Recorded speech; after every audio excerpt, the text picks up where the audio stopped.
our Tuesday Tea Time group. Such an honor to be here with you.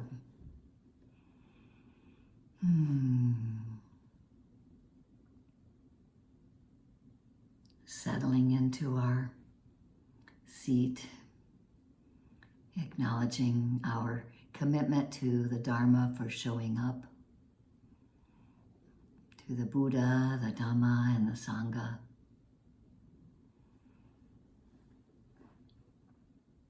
The possibility of awakening by being present here in this very moment and seeing for ourselves whatever arises and passes away in our lens of mindfulness, in our spotlight of awareness.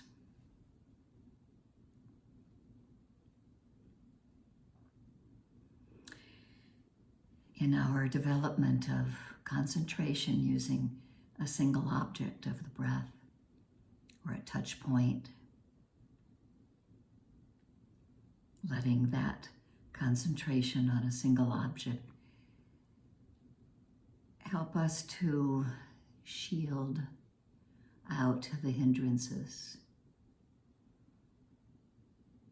of grasping and clinging, of pushing away, of doubt and anxiety and sleepiness. Those always arise. But as we develop concentration on just the breath at the nostrils, or the rising and falling of the diaphragm, or the touch point of the hands where they touch each other, or the feet on the floor, or the buttocks on the chair,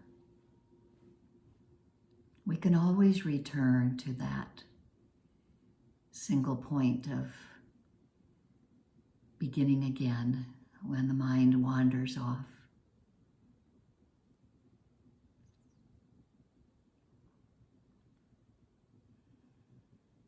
At first, just developing our attention on the breath, noticing the subtle nuances, the breath rising and falling, or at the nostrils, or the sitting position, noticing with care and with subtlety what we're feeling.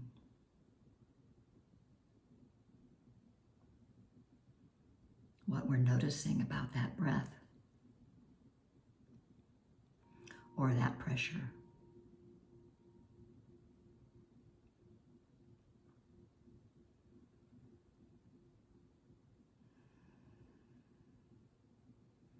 As we settle into our position that we're used to when we meditate, letting our body find a way to relax yet stay upright, alert.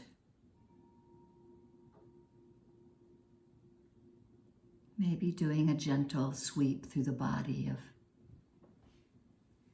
envisioning energy flowing down, relaxing behind the eyes, at the jaw and the face. Relaxing around the shoulders, or just noticing, is there pressure there? Maybe the pressure naturally releases a little as your awareness comes there. And settling with gravity into our seat, bringing together our heart and mind and body.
noticing with gentleness and kindness. If we roam away from our attention to our selected object, we can return again.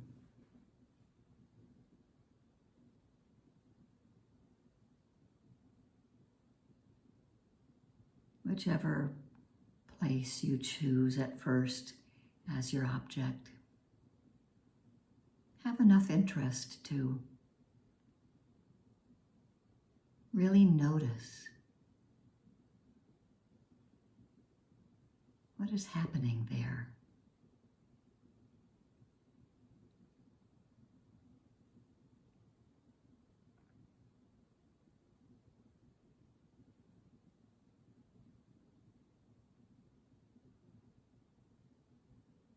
Is there warmth or coolness?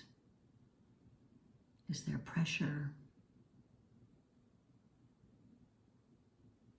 If you're on the breath, is it long or short?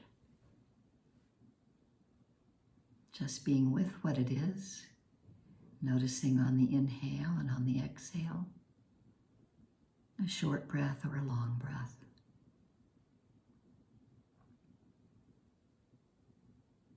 Warm or cool, rough or smooth. And we just notice that with a gentleness, a soft mental note that's only 5% at the most of our awareness. We want to just be there in the moment with what's happening with the breath or the touch point.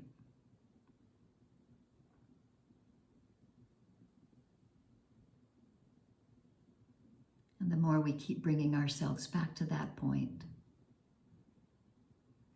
the more we may notice that we get lost in thought. That's okay, that's what the mind does.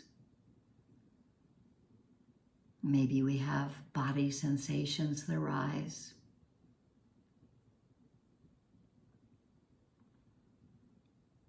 If something else becomes more predominant than the breath, we can go there, be present with it, and we may notice that conditions have come together to create something that has our attention, and we may, over some amount of time of being aware, notice that it disappears or it changes. And this begins bringing us the second noble truth of noticing conditions arise and pass away.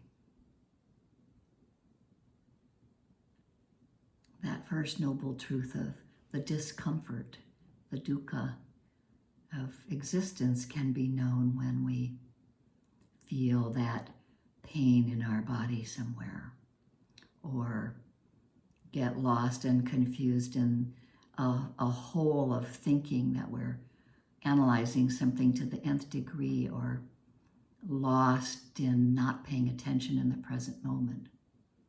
We can experience for ourselves the discomfort of not being present. And then we can notice as we're with what is arising, we just keep staying the course of paying attention to the breath. When something else takes our attention away from the breath, we can go there, be with it, and then return to the breath.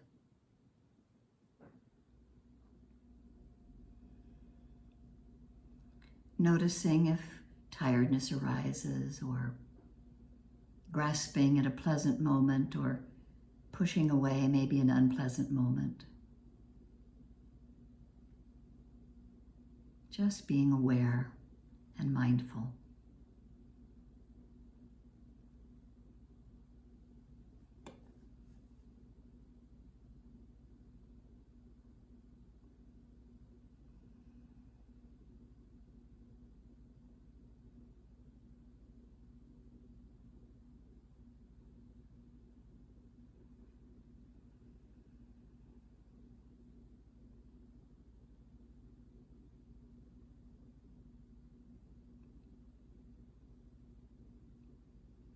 rising and falling.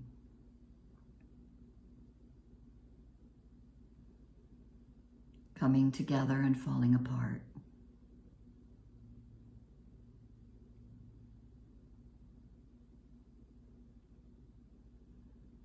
Present moment experience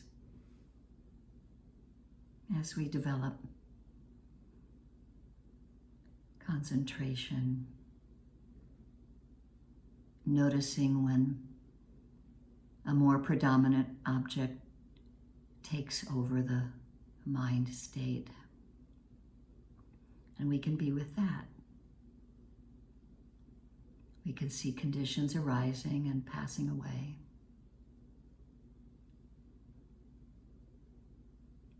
We may investigate a little. The wisdom is there. We may investigate a little to see whether it's something contributing to our freedom in our practice, or whether it may be a little more unskillful.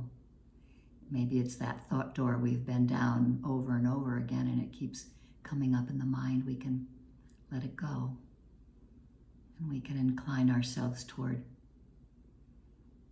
kindness, toward energy, toward confidence, as breaths arise and pass away and we attend to them.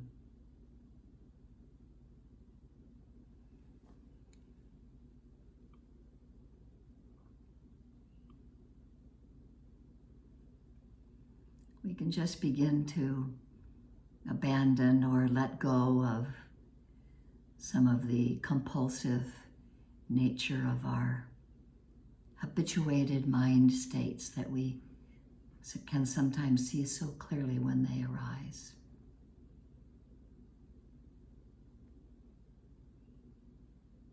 It's a very humbling thing to practice mindfulness and pay attention to what goes on in the mind and in the heart and in the body. It's humbling because we begin to see how difficult it is sometimes to let go of the driven nature of the mind.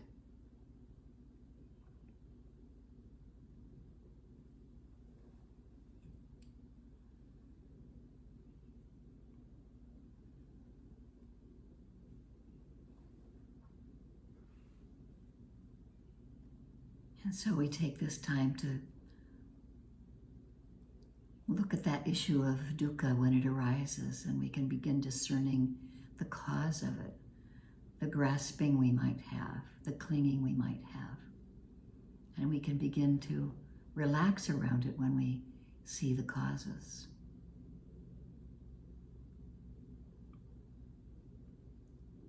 I noticed today in one of my sittings, since I'm here sitting a lot all day long,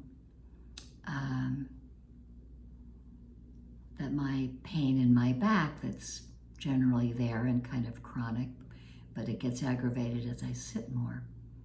And instead of moving or readjusting, as I let my awareness touch the pain that was happening, I really noticed the stronger mind state of aversion that arose to that pain. And once I was there with that aversion and acknowledged it, I was able to step back a little from my identification with it and just let it be as long as it lasted. And within, a short amount of time, something else arose, which called my attention. And the pain changed, it softened. And I went back to it many more times in the sitting, but we can notice that if we are willing to open up to what's difficult, with mindfulness and with awareness, we can notice the letting go of the clinging, that there is that opportunity.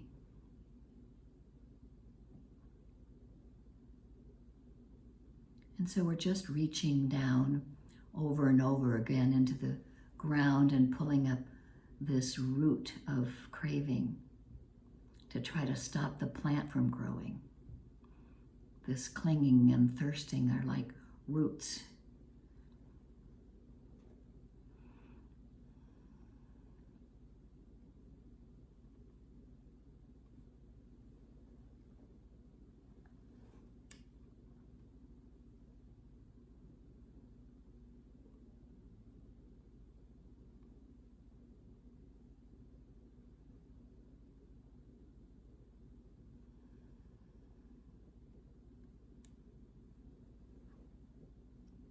We find that we have this basic grasping at a sense of self.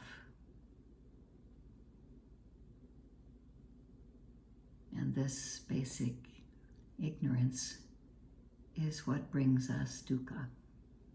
It brings us this dissatisfaction. And with wisdom, through mindfulness and awareness, we can see through that ignorance by seeing directly the arising and passing away of everything that comes together in our heart and mind space. We can't cling to it. It doesn't belong to us.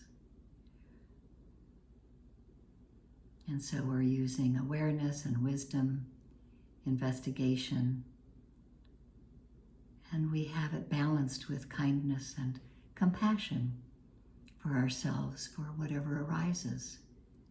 And we always have the option of returning again to that single object of the breath.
We just keep paying attention to what is happening in the heart and the mind, in the body right now,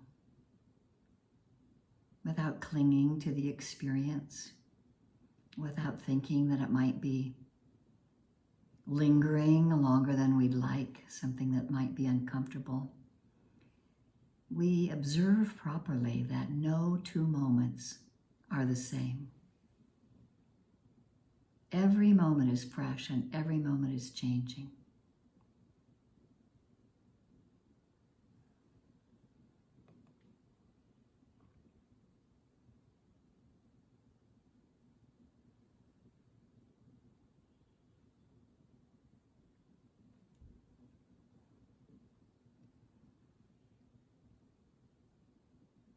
And this true understanding of impermanence, this deep knowing that everything ends, we can begin to see that impermanence doesn't only manifest at one instant, like the leaf falling off of the tree.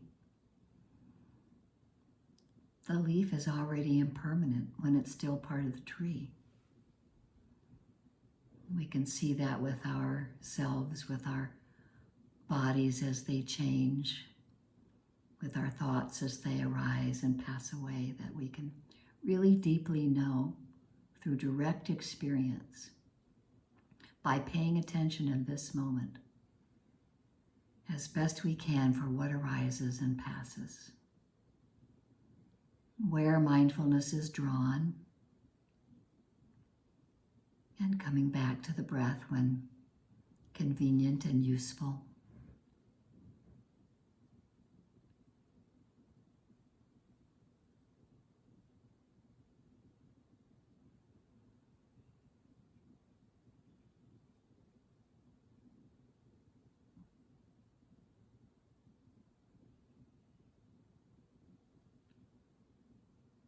And we can be quiet and calm and yet alert and interested in what is being known.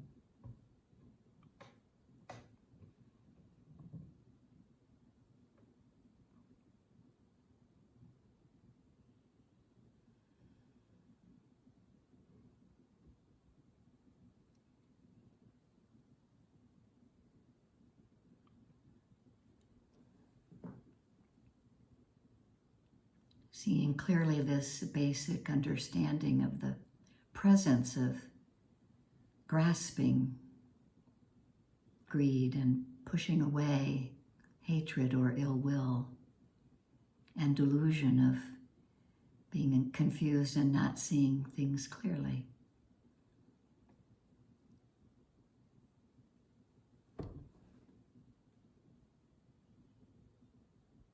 And that's how we can arrive at the truth through our meditation. Being present, seeing clearly. What arises, passes away, is impermanent, can't be clung to.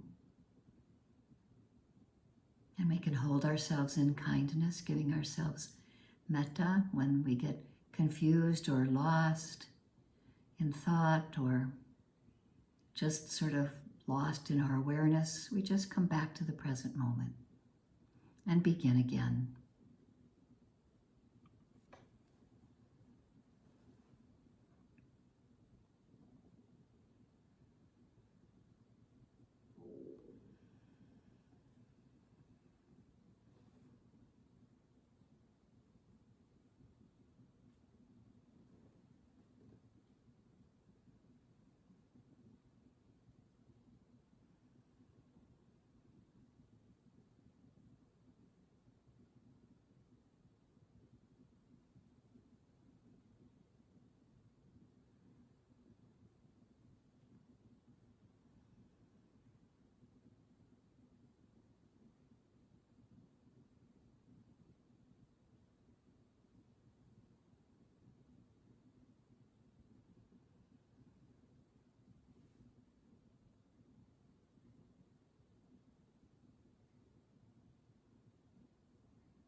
And so we notice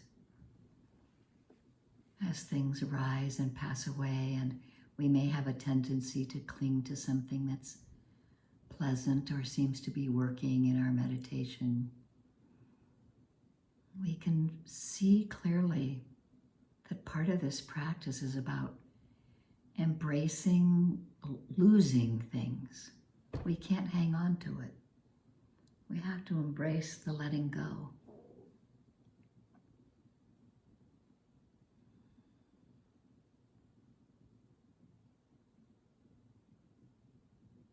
And we can hold ourselves with kindness if the difficulty arises in letting go.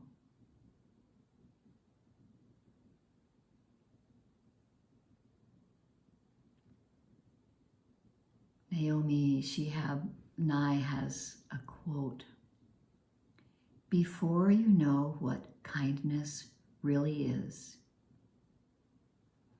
you must lose things.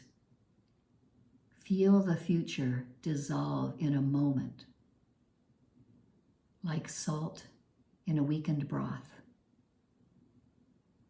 What you held in your hand, what you counted and carefully saved, all this must go. So you know how desolate the landscape can be between regions of kindness."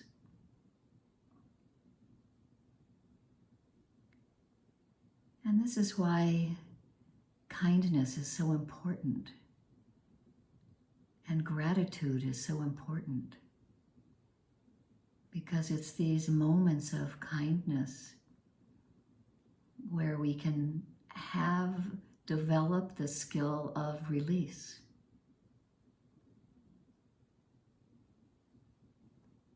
Being kind as we see ourselves grasping and notice the difficulty of letting go. And the Buddha encouraged us to think about the good things that we've done for others, and to think about the good things that have been done for us by others,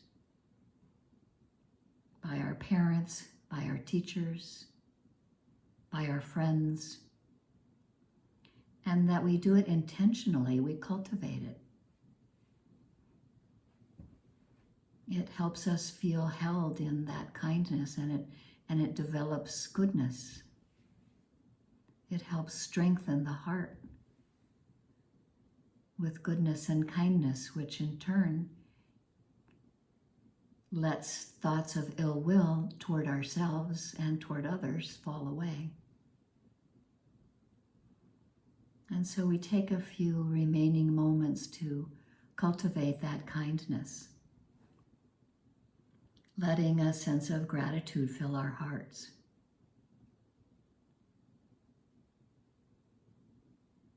Developing a sense that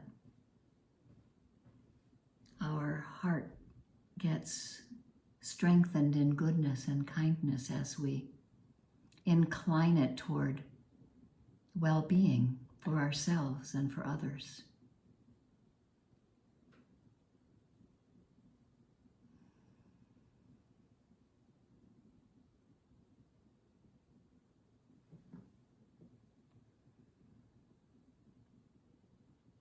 May we hold ourselves gently and in kindness.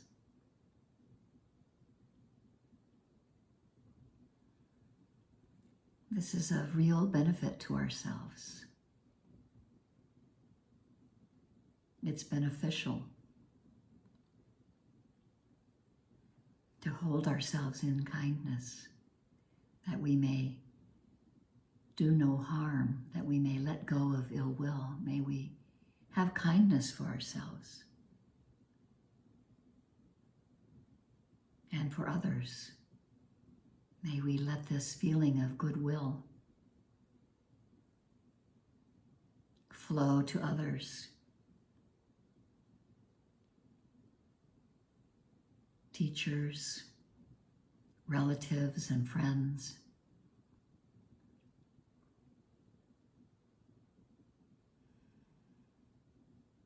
Nurturing and developing loving kindness and compassion for our times that we're hard on ourselves or have judgments of others. Everyone wishes to be happy.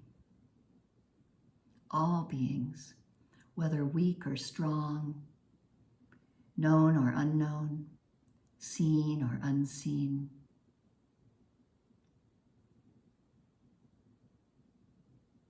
those that swim and walk and crawl, may all beings everywhere have happiness and the causes of happiness.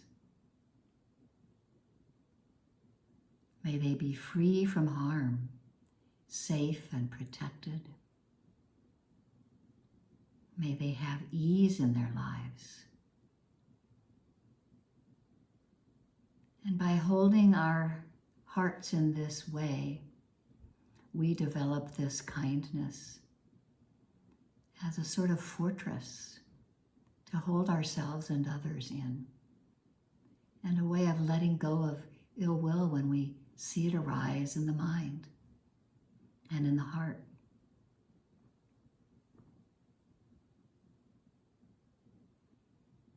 May those beings in all directions, the north, the east, the south, and the west,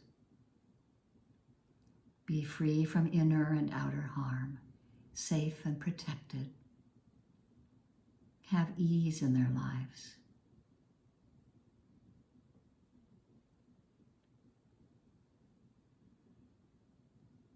As it says in the Dhammapada, it is easy to do that which is of no real benefit to oneself, but it is difficult indeed to do that which is truly beneficial and good.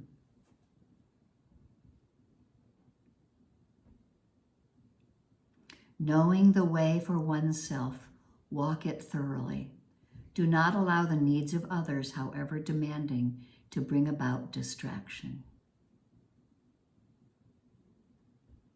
We want to develop the causes and conditions to not do harm.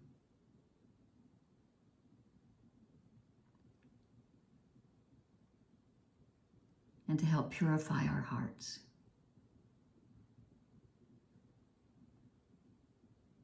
And no one else can be responsible for it. This matter of purity of our hearts and minds is our own affair. And may we do it with joy,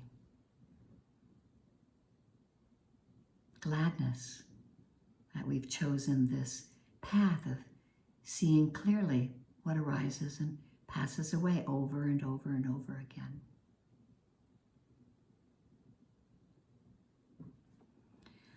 Anicca vata sankhara upadavaya domino upakitava merchanti te samvapasamo sukho.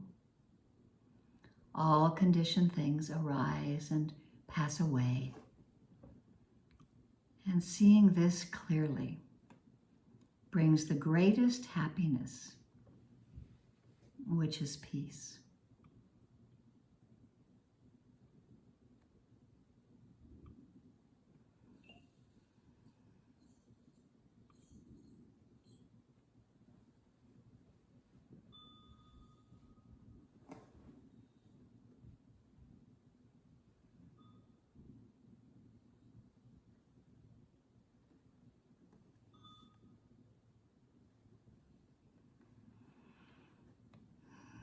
And as we gently take this feeling in our hearts and